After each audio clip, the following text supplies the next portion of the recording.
What if everything you thought of health and wellness suddenly changed due to a hidden breathing problem that you were unaware of that affects every system in your body? Improper breathing habits are often overlooked in medicine. I'm Dr. Jenny from the Hobson Institute, and this is the Breathing Lab. Dr. Harry von Piekartz here. He is a professor at the University of Applied Science in Onnesbruck in Germany. He's also the director of the Masters of Science in the Musculoskeletal Therapy. He's a senior IMTA teacher of the International Maitland Teachers Association and founder of CRAFTA, Cranio-Facial Therapy Academy. He successfully completed his master's science degree in physiotherapy at the University of Leuven in Belgium. His thesis was on the neurodynamic testing of the mandibular nerve, reliability and normal data. In 2005, he received his PhD from the Rehabilitation Science of Staffordshire University in the UK. And his thesis was on neuromuscular skeletal characteristics in pediatric headaches. So I'm so excited to have both you and Jan together. Harry, can you hear us, sir? Doctor, can you hear us? Can you hear Dr. Jenny when she's speaking? Jenny, does she speak now? Dr. Jenny, will you say something? Yes. Hi, Dr. Harry. This is Jenny Hobson. Can you hear her? Can you hear her? Yeah, I can hear it. Okay, I can perfect. hear it very well. Okay, excellent. Okay, so first of all, I wanted to ask, how did you and Jan Dommerholt meet? Yes. Also, sorry for that I cannot get, but I'm now here. Thank you. Yes, I think we met each other in 2012. That was on the iPhone conference in Quebec. And by coincidence, I was talking with Professor Mario Rocabado. And then I saw Jan, because I know him from books and articles and so on. So we get a chat. And I can remember it was a very interesting chat. Goes about orofacial pain, dry needling, neural therapy, etc. And so, because he's coming also from the Netherlands and also in the environment where I'm living, so we could also speak a little bit in dialect, and so we get a direct and good connection. And it was also our basic for our friendship and our professional connections. Wonderful, wonderful. And I know that I've taken 2 of the CRAFTA courses at Jan's clinic or at Jan's facility with 2 of your instructors. I know that you had started CRAFTA. Can you tell us a little bit about CRAFTA and what you've been doing with that organization? Yes. I started, to be honest, in the early time as a physical therapy direct from the academy. Nobody want to treat patients, especially not with a TMD problem, because that was in the 90 years. It was very new, and we get from some orofacial surgeons a lot of patients, because I worked then on a big practice with 50 physical therapists, and so I was the youngest one, and they say you have to treat it, but I like it because I did also my thesis on vasomotoric headaches. So I started to do a lot of patients with try and error. And then in 1996, I did a course together with Rocabado in Holland. And then it starts, the interest increasing. And I'm coming from the Maitland concept.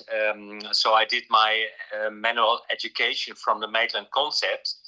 And also these things, just Maitland itself. So I thought my own ideas, try to do one-day courses in that time in Holland, and one in England, one in Germany, and so it becomes more and more. And so to think about conceptual things, I thought, together with a German physical therapist, who is an organizer, to put it in a concept. So I put it in a concept how it is now. But in that days, it were 2 times 2 days. And now our basic course is, let's say, 10, 11 days with e-learning. So we developed that in the years. So, and then in 2002, we established the CRAFTA organization. And the one thing I can say, you know, I've trained with Mariano Rocabado and know his coursework well. I teach his coursework through the University of St. Augustine. But you bring in a different component of the Cranio-Neural and the Cranio-Facial.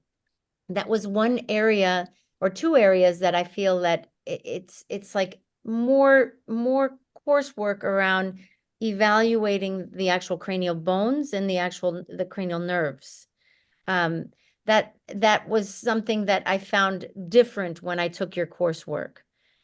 So I understand where that the importance of all of these 4 different areas. But that was new. That was a new part of incorporating craniofacial treatments with what I had learned. So I really liked your coursework.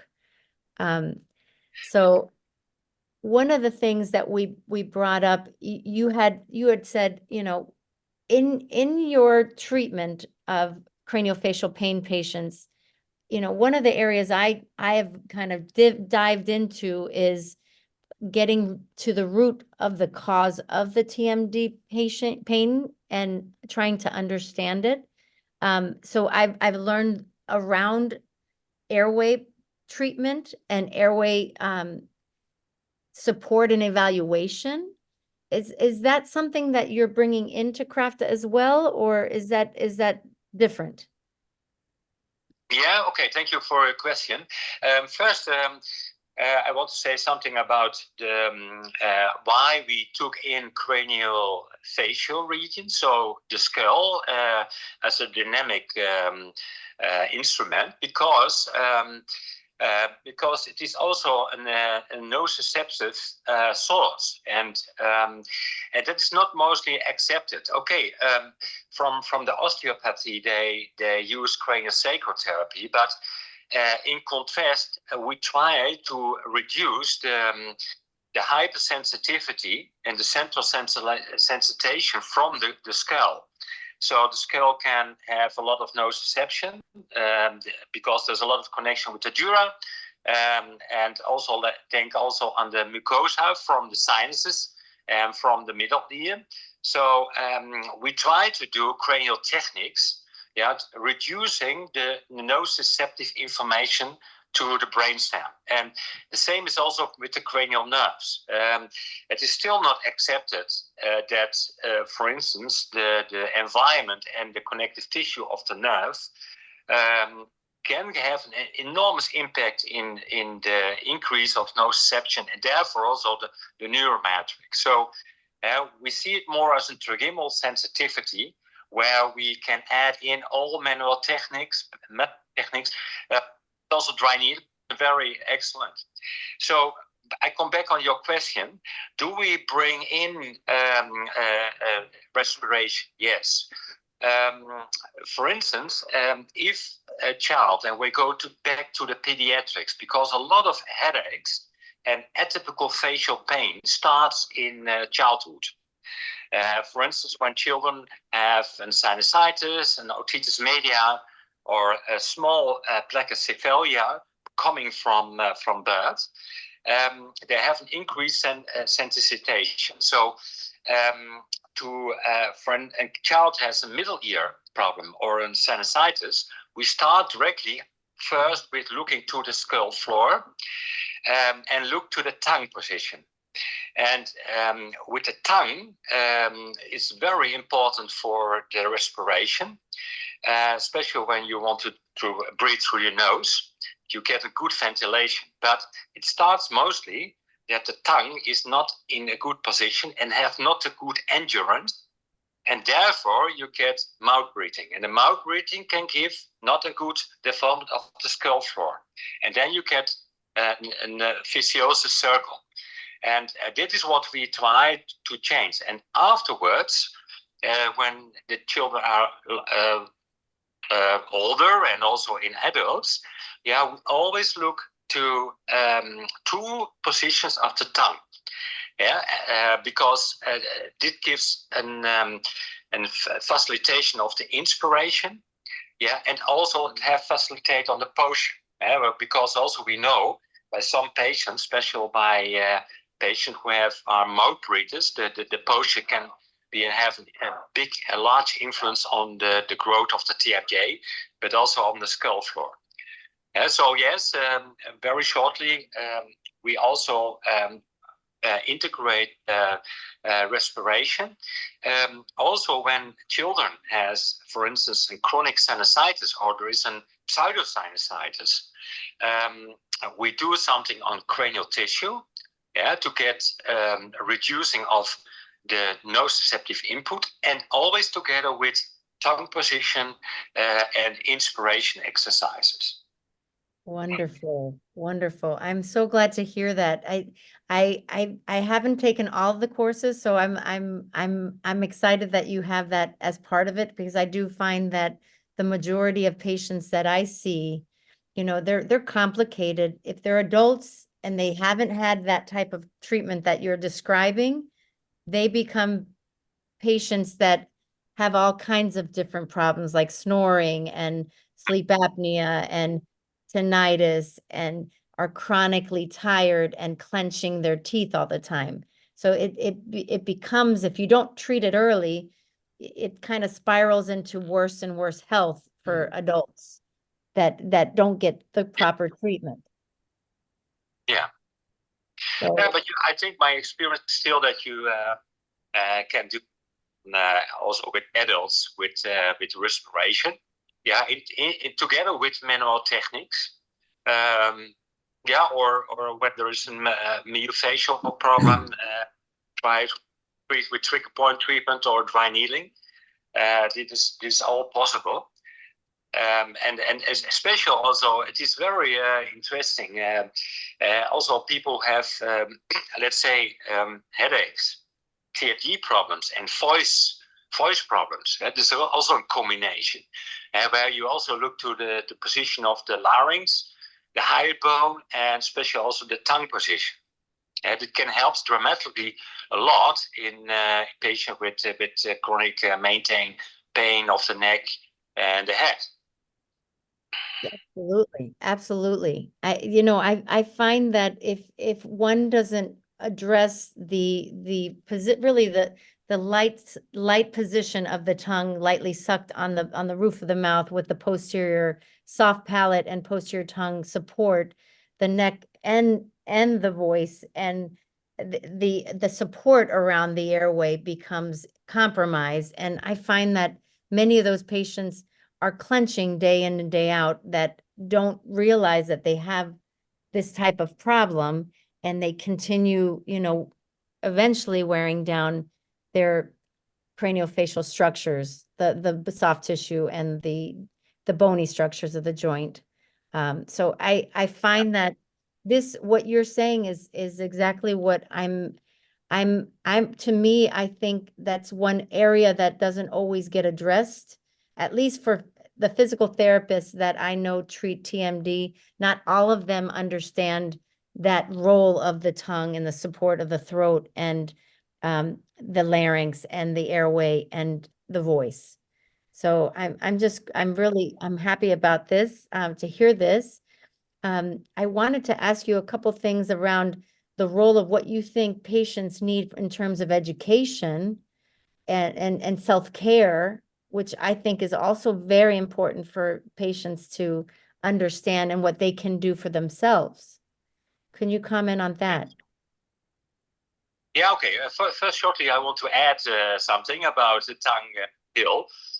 What also is very thing where we have to focus is on the three nerves who are innervating the tongue, and the larynx region. The glossopharyngeal nerve, the vagus nerve, and the hypoglossus nerve. We see a lot of patients. I see it also with the ventral face or neck problem, that they have a lot of small scar tissue, or small trauma. That these nerves are very responsible for the oropharyngeal functions. Can have also in dysfunction. So we have also to look to the quality of these nerves, and also treat manually, if it is possible, and also train, and to get a more better orofacial function. So in education, it's very interesting when I hear this question from you, Jennifer, but because we did now a study, a first pilot study on TMG, bruxismus, and bruxismus neuroeducation. And it is a small pilot study, but the people get a manual therapy, the hands-on therapy, together with a systematical neuroeducation. And these were all people who had TMG and bruxism in a stable situation. And we saw about 3 to 6 weeks that they were really reduced in symptoms. And we did also mixed methods design. So we did some interviews afterwards, and what they say that people who have already these chronic bruxism problems, that they were very enthusiastic about the individual coaching and education they get, especially about the explanation what bruxism was. And it was, we did it by 23 people, and 20 from them in an interview afterwards say that they're very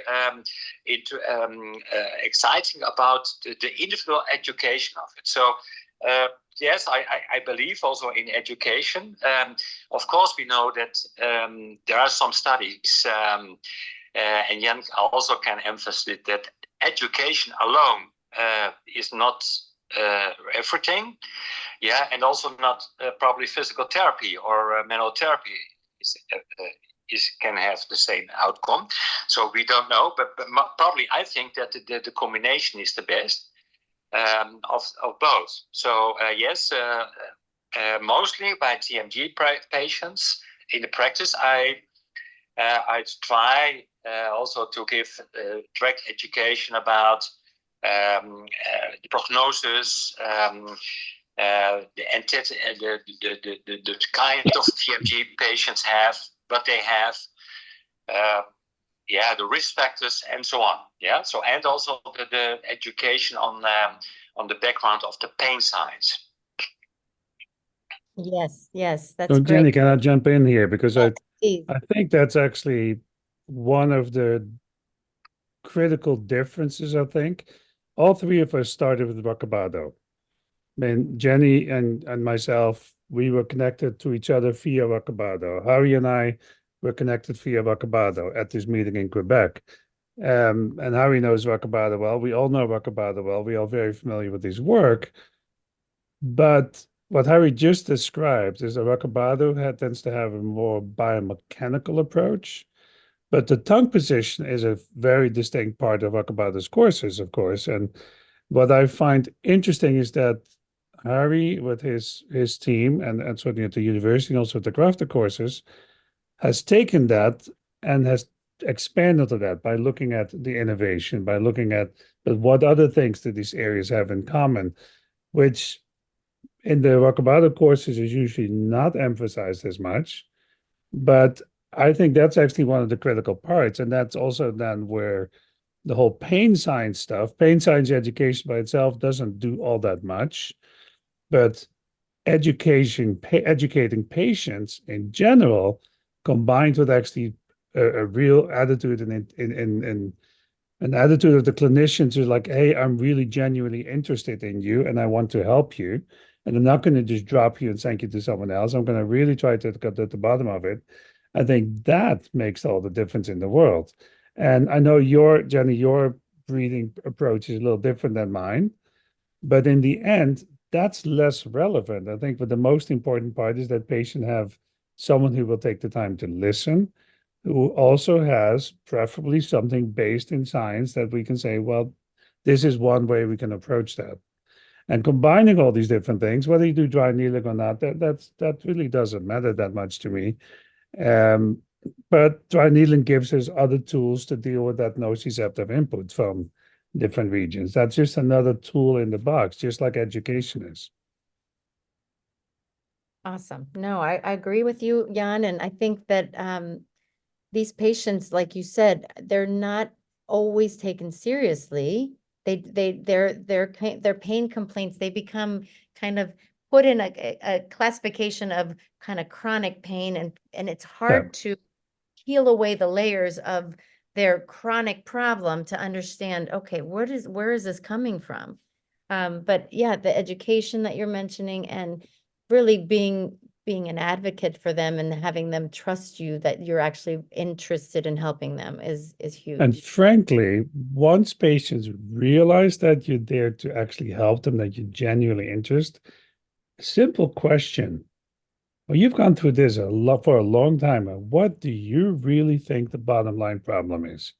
Many patients know the answer, maybe not in the language that we would express this in, but if you interpret what they're telling you, if you look at their facial expressions, and Harry done a lot of work in facial expressions, you can almost always count on that patients will know part of the puzzle if they're given the opportunity to listen, to be heard, and not just hearing you, but actually listening. Those are two different things, of course.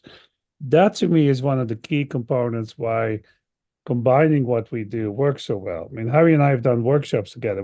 You showed that picture, the two of us and Mariano in Madrid last year, just about a year ago. And the day before the conference, Harry and I did a workshop together, and we combined the more typical crafter components with the more dry needling assessment components on a real patient, on someone who was actually in the course who had significant problems. The combination of those two made it actually that oh yeah, this picture you're showing now, the combination of these two different or three different approaches made this person was actually pain free at the end of the workshop. And she was a physiotherapist, so she was a little more educated than many of our patients. But that I think is the key. It's not one is better than the other. It's like a good clinician can determine which tool, which approach to use for which patient at the right time. That's right. Terry, did you want to say something? I'm sorry. Yeah, I think what Jan said is very right, very wise, because I think also what Mike Jones already described in his musculoskeletal therapy books about the wise action idea, to take the best of science, the best of the patient, and the best of the therapist. It is the decision of the therapist and his knowledge and his empathy to the patient, which choice he is making or she is making. And that can be, I had this morning a patient, I want to explain him about this popping sound in his jaw. I said, I don't know, no, I have not to know this. Yeah, so you have to treat me, and if you treat me and the pop is gone, then I'm happy. Yeah. And if it is not painful and is not fearful, then okay. So, so this person that did not need this education. Some people, yeah, as Jan also already said, they like it to inform, to get information and exercises. Yeah, so depends on the patient, I think.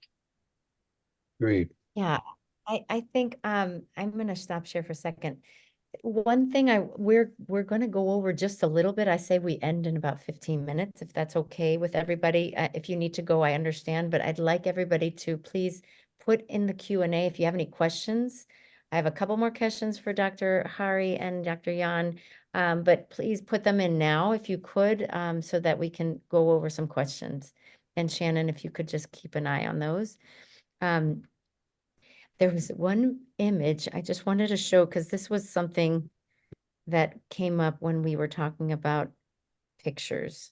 So Jan, you and Harry were talking about dry needling and this very important muscle that I think really helps a lot of my TMJ patients. This is Harry. This is an image of Jan needling the lateral pterygoid.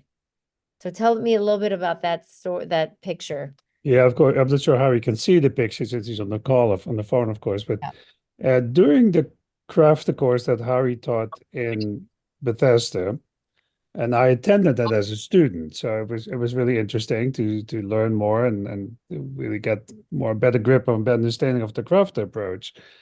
He was talking about the lateral pterygoid, and I think at that point Harry was a little bit skeptical about dry needling and like, is it really all that good? So he kind of put me on the spot. That Dutch people tend to be pretty direct, especially with each other. When we do it to other people, they usually don't appreciate it as much, but Dutch people can handle that. I've lived in the States for a very long time and I still suffer from that I'm too direct with people sometimes, I think. But so in the course, Harry said, like, well, you're your dry needling kind of thing. Like, how would you treat the lateral pterygoid? And there was a lovely physical therapist in the course who you see, she's actually Canadian.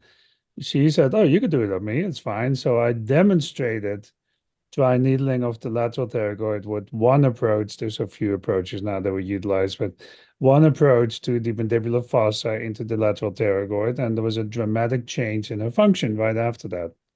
And Harry was kind of like, huh, that seemed to work. That was really good.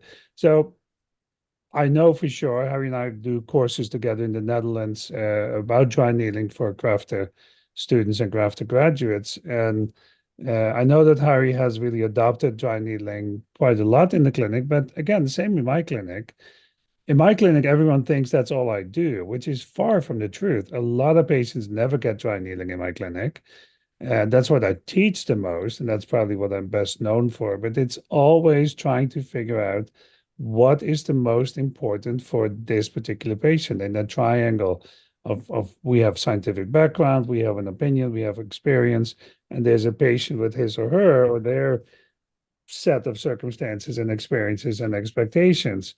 That's how you determine how to do that. So this picture and kind of brought, I think it's a little bit symbolic for how the dry needling entered a little bit more into the crafter world as well. Thank you for explaining that. Just for the audience, physical therapists, the reason we are a part of this multidisciplinary team of people that need for craniofacial patients, just so you understand, like we use our hands to use, techniques for the head, for the neck, for the spine, for the pelvis. Jan was talking about how important it is to really get patients to understand that we're on their side. But our touch, I think, is critical for the healing of patients. And if you're not working with a physical therapist with craniofacial pain patients, they don't always get that part of what we provide is the healing touch, along with the scientific background of why all these techniques work. But patients that at least in my opinion, working with this patient population for over 20 years, it's the hands-on touch, the techniques, the ability for you to relate, hear them, listen, and implement the most important things they think they need to. So Harry, I was going to ask you, you do a lot of manual therapy and a lot of techniques all over. How is your approach in integrating all of these techniques and other treatment modalities? How have you integrated it into your treatment on a day-to-day basis? Yeah, okay. A good question, I think, and also fair. So shortly connected on what Jan said about the dry needling in the pterygoletal muscle. yeah, that was my convincement that dry needling does something special by this muscle. So I did also the course with Jan in Holland, and Few times. because I was convinced, and I used it also in the practice. So the combination of techniques like dry needling and manual therapy is enormously useful. Yeah, we know also there's one systematic review about at this moment, yeah, where the outcome generally, yeah, and okay, it's a systematic review from the combination of manual therapy and dry needling is the best in compare with other techniques. Of course, we have also looked to the individual person. So the combination from different techniques like manual therapy, education, especially also exercises, yeah, I use a lot. But the last 5-6 years, I also use a lot. I look to the body disruption, the somatosensory facial distortion, what people have, and it is also very exciting and very interesting.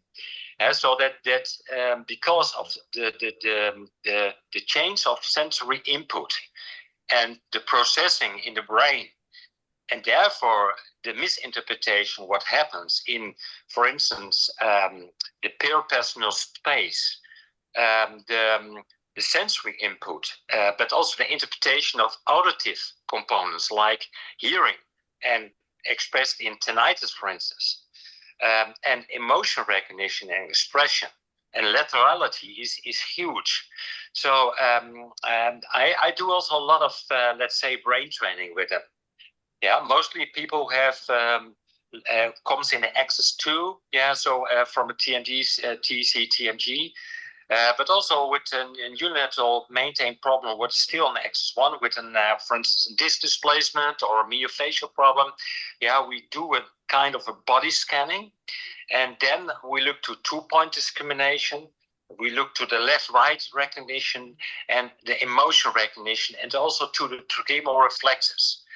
And that I also add in with the manual therapy. So the manual therapy is, for instance, the therapy, and then we can add in the assessment and reassessment of this somatosensory orofacial distortion techniques.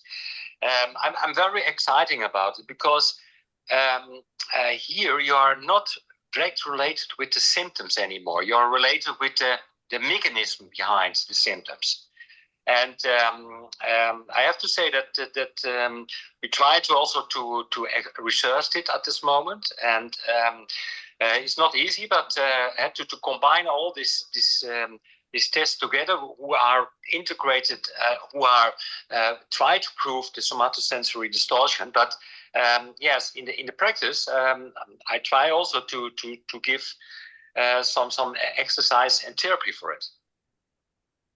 Wonderful. Wonderful. You know, that's a whole new area, I think, that needs more development. But you know, the psychological and emotional aspect of chronic pain management is very difficult to encompass, and to at least give patients some treatment around that, I think, is very critical for these patients too.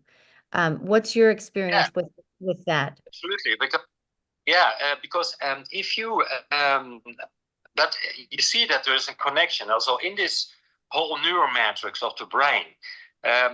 If you do give a new reorganized sensory input again, and that can be with manual therapy or with dry needling also, that you can say, okay, do you feel my needle in the masseter? Is it deep or is it superficial? And is it above your eye or below your eye? Or when you do a masseter stretch, then you say, okay, how many centimeters or millimeters I move to the right and to the left? Do I move to the right and the left? Then together with 2-point discrimination. So you get really a reorganization somewhere in the brain where it also touches your intensity of, let's say, your emotion intensity. Yeah, so your the neuromethods of fear, yeah, or depressed. So my opinion is that my experience also up till now is if you integrate this manual therapy, dry needling, exercise, and then do this, let's say, somatosensory distortion techniques, you see also that the psycho-emotional level of the patient is normalizing. Absolutely, absolutely. I also wanted to bring up the role of, we have a lot of different medical providers on this call. What is the role of interdisciplinary collaboration with managing this patient population? At least, what is your experience in Germany and in Holland? And like, who do you work with? What types of specialists do you work with? When do you bring them in? What type of collaboration do you do normally? Okay. Yes, we have, let's say, my personal experience with two orthodontics in Germany. I live by the border of Germany, so I have contact with some German doctors and in Holland. I have two very good orthodontics who I work with, two female. They send us patients, young patients, and they ask, shall we try to start now with orthodontics, or do this patient also need first physical therapy in this case, or facial manual therapy? And this is a good connection. And also we send them also patients, children who we think they need a bite or brackets or something else. The other hand, we have some ENT doctors in the east of Holland where we work with. Special one of the other crafted teachers who working with him, Michael Trau. But I'm also connected. And they are very open for these new ideas about breathing, changing of growth patterns in the face, treating of tinnitus. For instance, the somatic sensory tinnitus is very known now also in Holland, and also accepted by a greater group of ENT doctors. Yes, so and dentists, we have in Holland two groups of orofacial specialists that are the orofacial physical therapists, and the crafter group, and we call us the Cranio-Facial therapy group. But at the end, it's the same. We are all both specialists, and we also work together with dentists here from the hospitals, but also in the periphery.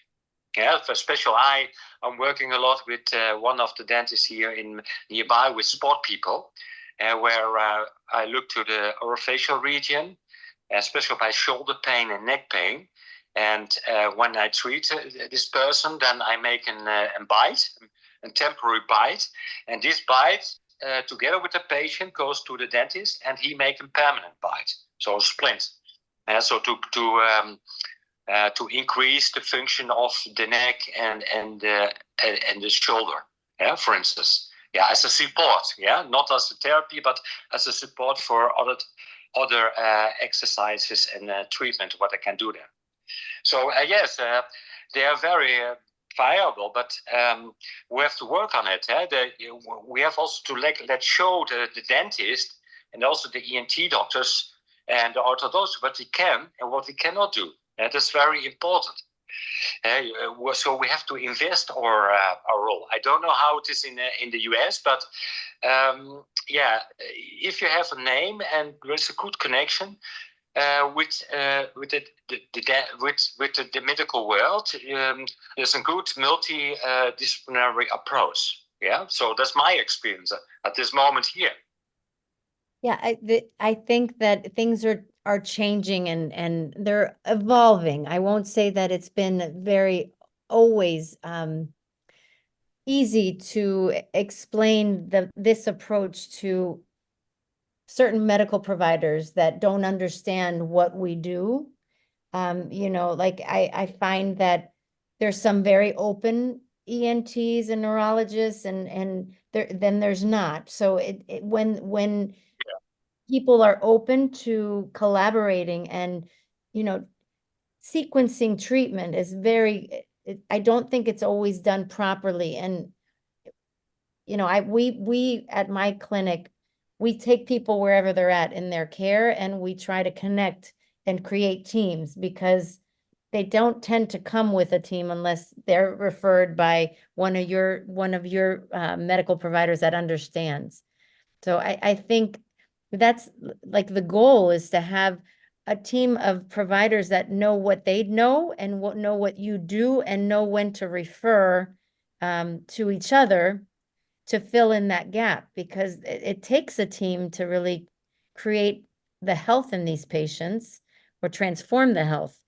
So I don't know how easy it's been for you to make those teams for people, or how open the medical community has been to Yeah, yeah, it depends on where you work. So there are some colleagues who did also the craft education. They work in a center, in a health center. Yeah, where let's say that the general practitioner is working, there's a dentist working, a psychologist. This, of course, easier, yeah, to do. But the most the doctors here are in the hospital. So, and they have to manage a lot of patients from the whole area, and that's, of course, a little bit difficult to do. Yeah, but the group of Mikkel here in the East, they make a working group together with ENT doctors, psychologists, and physical therapists, and that runs very well. It goes very well. Yeah. So yeah, we have to work on it, and it is also good to have. I think in your environment, you need some medic, let's say some doctors, but also a logopedian and a psychologist where you can work with. And yes, it's mostly the network of what you have. So personally, I have this network, and what I know, what I feel is that the most people, the most physical therapists especially in Holland, have also this. Germany is a little bit difficult because there is still a very strong hierarchy from doctors to physical therapists. But I have to say, I was on a dentist congress this weekend. I have also to speak over there.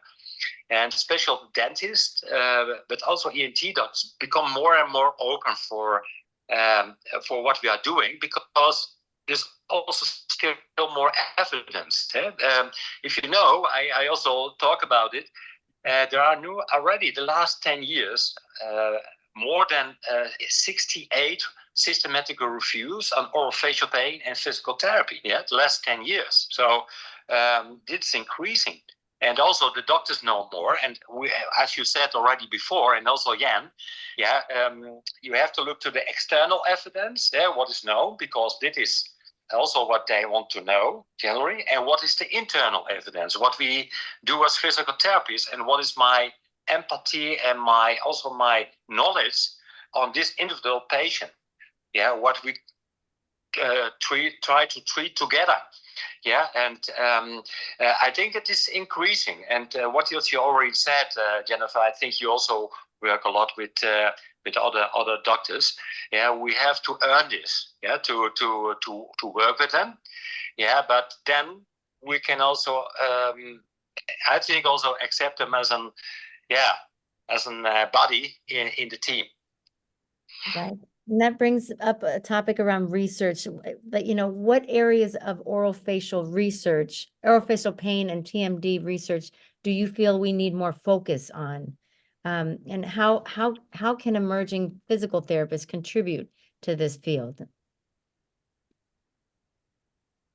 Yeah. Both. Now, I think what we have not focused on, what some research is still done is which therapy is the best. Yeah, you know that you have an let's say cohort study. Yeah, where you look which therapy is the best. I think what Jan already said, it is more it is not really a recipe treatment, but driven on let's say clear clinical reasoning.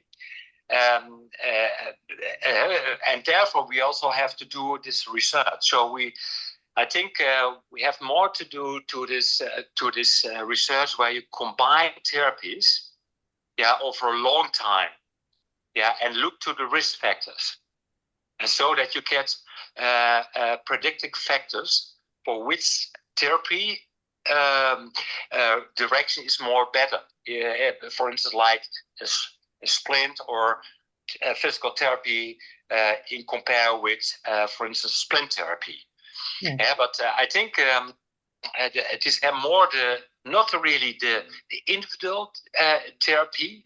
For instance, manual therapy in compare with exercise therapy, or therapy compare with dry needling, for instance. But combination, yeah, related on the individual patient over a long time, together with the predictable factor.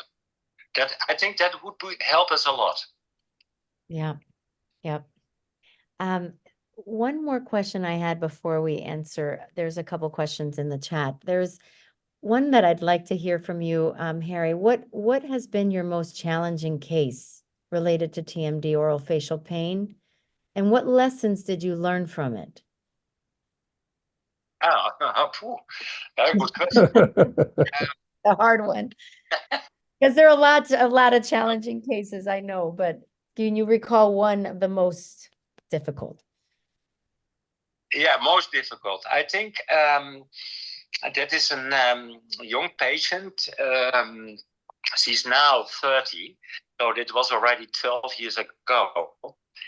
She was very unhappy because she had pain in the face. She had a mouth opening from 2 centimeters. You could not see it. She had an open bite, and she had pain. But she also had a dysmorphia, so she didn't like her face. But yeah, she had a beautiful face. Yeah, she was really a beautiful young woman. But she don't like herself. And so she came to me because she want to have an operation, a Le Fort operation, to get a little bit more mandibular, but also to open more the mouth. And so this operation, as you know, is very tough. You know, you need first orthodontics, then you need an operation from your maxillas.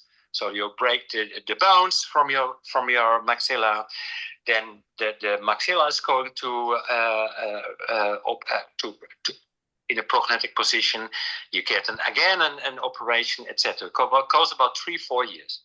Yeah. And so she came, and I said to her also, because I saw these people a lot, and now also still, if you have no pain and your mouth opening is 35 millimeters, do you still need this operation?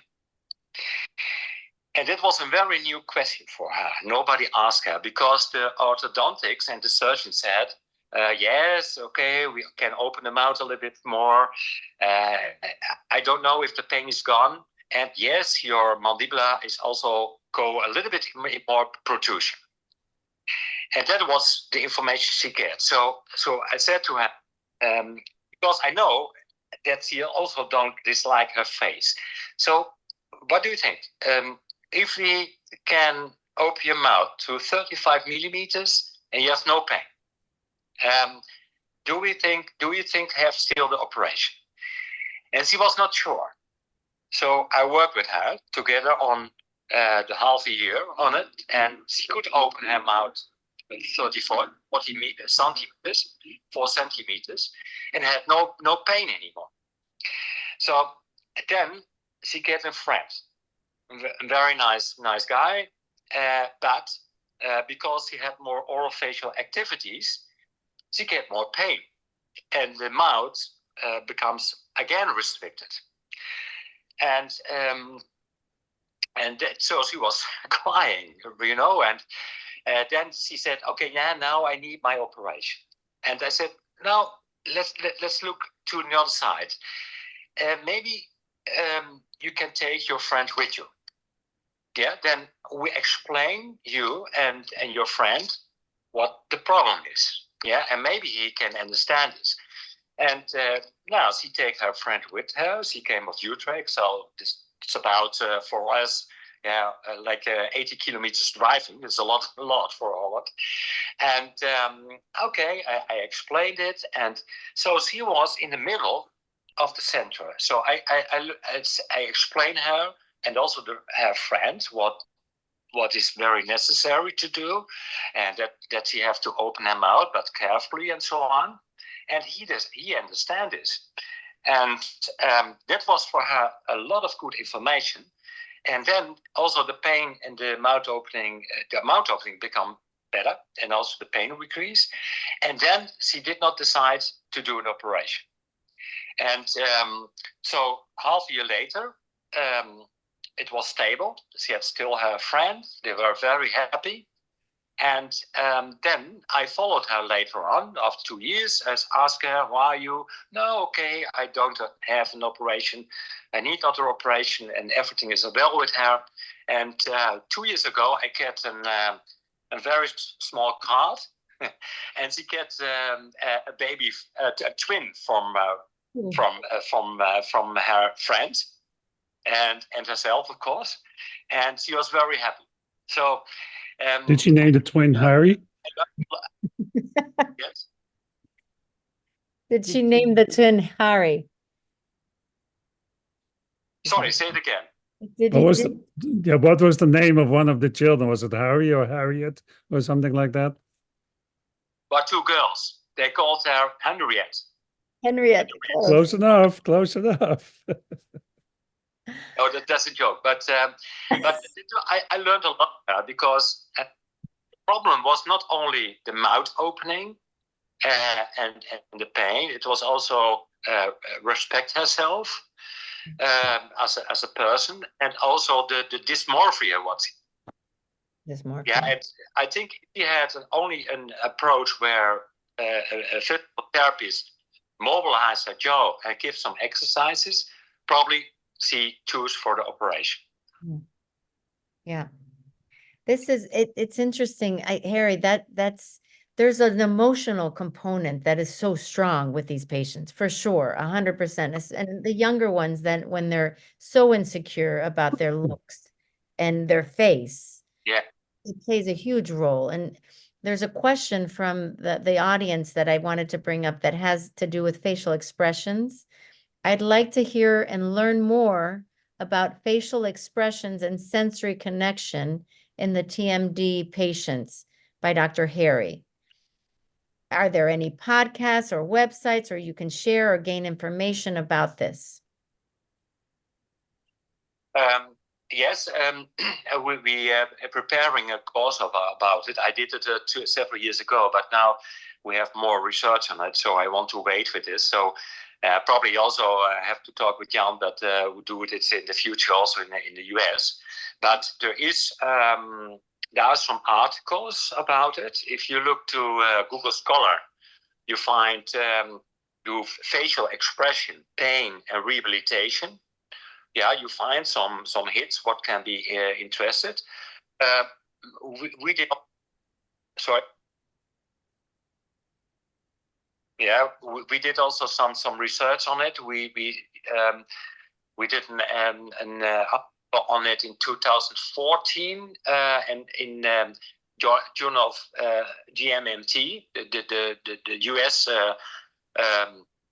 journal about facial expression, and also some research on it. So Jennifer, I can send you the link or the articles if they are interested in it. I can give this. And also you can go to the website www.myfacetraining.com. There we have still It is still the older program. You can use it for 7 days, where you can look to some how you can train facial expression and pain. And on the website is also standing some articles who support. Wonderful, wonderful. And you know what? myfacetraining.com is what it was. And you know, one of the things I want to just bring up Crafter one more time. We're running out of time now, but Jan and Harry, you both met. Jan, you've had, you know, MyoPain seminar company for a while. Then Eureka, is Eureka where Harry's Crafter courses are Well, Eureka does not really, that was just a brand of us, but we've given up on that. okay, so Yeah, is it we know it's just MyoPain seminars now. There's no Eureka anymore. so if you wanted to take any of the Crafter courses, it would go through MyoPain seminars. That's correct. I wanted to when did you start working with Harry in MyoPain? Like when did he first come over? I think it was a few years after we met in Quebec. I'm not sure, maybe 2015 or so, 14, 15. I'm actually not completely sure when we started, but I think it was around that time, wasn't it, Harry? Yeah, 2050, I think. It was. Yeah, that's what I think.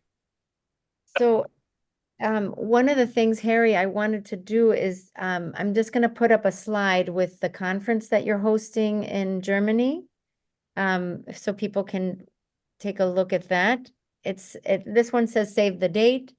The Crafter Congress, 5th International Crafter Conference, June 7th through 8th in Hamburg. It's offered online and also in person. And there's a QR code if anybody's interested.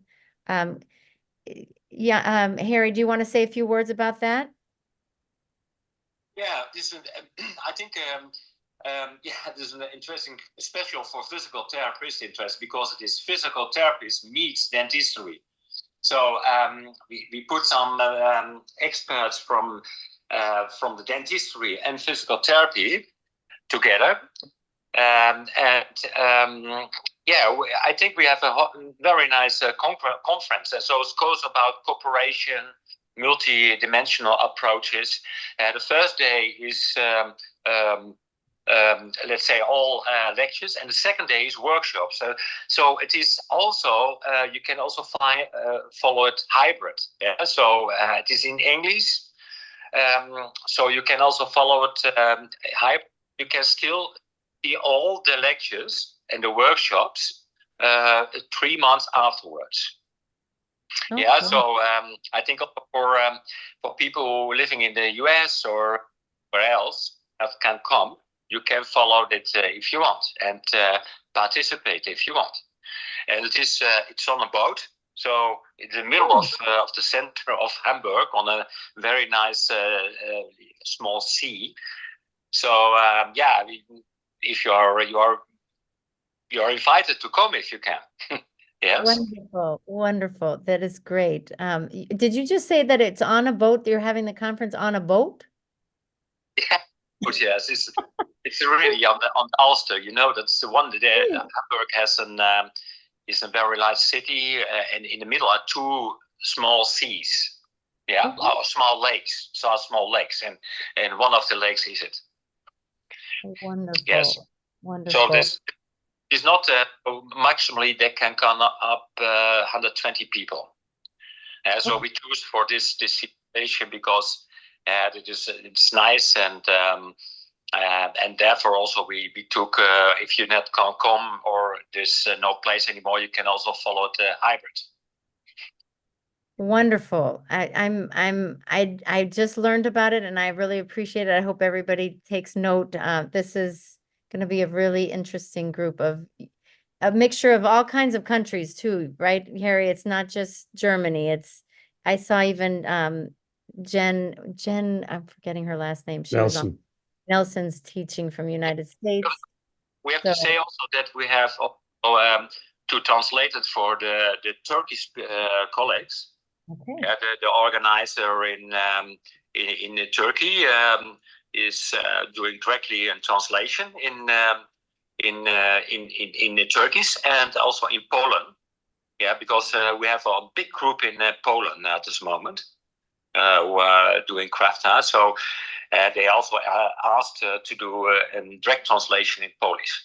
Yeah, but it's normally in English, and we have also a translation in German, because not all German can speak and understand very good English. So we have a translation in 3 languages. Wow, excellent, excellent. There's just a couple more slides I was just going to go through. I'm developing coursework around all of these things that we've been talking about. So if you're interested in just becoming, putting your email in, I will be sending out emails to anybody interested in learning from the Hobson Institute and what I've been doing. That one slide. If anyone needs to contact me, here is my email and my website. And lastly, there's a course in Chicago, April 13th and 14th that I'm teaching. It's the Rocabado approach through the University of St. Augustine. It's open to dentists and to physical therapists. So if you're in Chicago, I'd love to have you. So you can look at that. And I'm going to stop share. And I think there's no more questions right now, but I will be sending out the Zoom recording, a little edited because there were some major technical difficulties earlier. Thank you for your patience, and thank you, Jan, for helping connect with Harry. Harry, I hope to meet you in person. I've always really admired what you've been doing, and I think it's amazing to be able to collaborate with you and with Mariano and with Jan. I do feel like you all are like the leaders in the physical therapy world around craniofacial pain. So thank you so much for making the time for this interview. And any last words, both of you? Well, I'd like to thank you for making this possible, even though the Zoom company didn't collaborate very much today. Because I do think it's good that all these different disciplines, all the different people that join this are open for collaboration. And we touched on that briefly. I mean, in my experience with local dentists and physicians, it's usually pretty poor, I must admit. I mean, I've lectured at AOP meetings, and Harry did that as well. And when I followed up at a dentist in my area, there's like, oh, isn't it great that we can do that all without physical therapy? I'm like, interesting. So we do have a few resources in the community as well, but it's only a few. The majority of dentists, just to pick on dentists for now, I'm not familiar with this. I'm not familiar with recognizing the signs and symptoms that a more collaborative approach is actually indicated. I mean, just last week, I had an 85-year-old patient with terrible toothaches. Several dentists recommended extractions and implants, and she's 85, and she's like, I'm not so sure what to do all that. She's been suffering for 4 years with dental pain. She finally saw a dentist here at the University of Maryland, where they have an excellent program. And she said, there's nothing wrong with your teeth. This is referred pain. This is not something that you need anything done inside your mouth. She referred her here. One treatment cut her pain down in 80% after 4 years of unnecessary suffering. And that is not just one patient, that is so common. So I think that webinars like podcasts like this are so important to show people, if you still question, reach out, we go to your community, find out who are the people who know more about this area than the average. Not all physical therapists know this either, not all doctors, not all dentists. But in each area, unless you're really remote, but in each area are probably a few people, and you only need a few people to make a difference. So thank you for facilitating that, Jen. It's very important. Thank you. Thank you for saying that. I appreciate that. Harry, any last words? Yeah, thank you, Jennifer, also for inviting me and for your intention to do this. What Jan already said, to get a consensus between physical therapists and other disciplines about orofacial pain. I think the more people hear this, the better it is, and at the end, hopefully, all the pain becomes better. And sorry that I could not be there on Zoom. it is probably a technical problem. But yeah, very, very thank you very much also, Jan, for the conversation. Jennifer also, thank you. Thank you. Thank you, everybody. Thank you for your time. Thank you for listening to the Breathing Lab with Dr. Jenny.